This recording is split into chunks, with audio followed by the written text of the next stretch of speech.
আমি একটা লিঙ্ক পেয়েছি যেটায় বলা যাচ্ছে যে আপনিও এটাই টাকা কামাতে পারবেন ৫,০০০ টাকা মাত্র। এটা কি সত্যি কি ভুল আমি আজ পর্যন্ত জানতেও পারিনি। কি কোনো ইউটিউব বা সোশ্যাল মিডিয়া প্ল্যাটফর্মে কোনো কিছুর এটার উল্লেখ করা নেই। সেটার জন্য বলছি এটা স্ক্যামও হতে পারে। আপনারা যা কিছু করবেন ভেবেচিন্তে করবেন।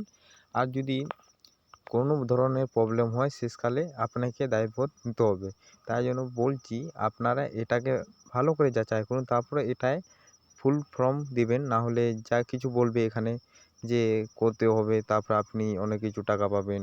তো এখানে দেখতে পাচ্ছেন বহুত লোক বহুত কিছু করছে। আপনারা একটু ভেবেচিন্তে দেখবেন। দেখার পরে এখানে আপনি ক্লিক করবেন বা এখান থেকে শেয়ার করবেন। যেহেতু দেখছেন আমার কাছে এত কিছু দিয়েছে, দেওয়ার জন্য ৫,০০০ টাকা দেওয়ার জন্য এত কিছু কমেরও করেছে। লোকও এটাও বলছে ধন্যবাদ আমি টাকাটা পেয়ে গেছি। আবার কেউ বলছে আমার কাছে টাকাটা এসে গেছে। এরকম ক্ষেত্রে আপনারা কী করতে পারেন, আপনারা ভেবেচিন্তে এটায় ক্লিক করবেন। ক্লিক করার পর আপনারা এখান থেকে টাকা কামাবেন। এটা স্ক্যামও হতে পারে। আমার কাছে যেহেতু আমি একটা ক্রিয়েটার, আমি ভিডিও বানাই, তাই জন্য আমি ক্লিক করে আপনাদেরকে দেখালাম। আপনারা এই কিছু ভেবেচিন্তে এখানে ক্লিক করবেন বা দেখবেন। আজকের ভিডিও ইতনাই। আপনাদেরকে বলছি আপনারা ভেবেচিন্তে এটায় ক্লিক করবেন।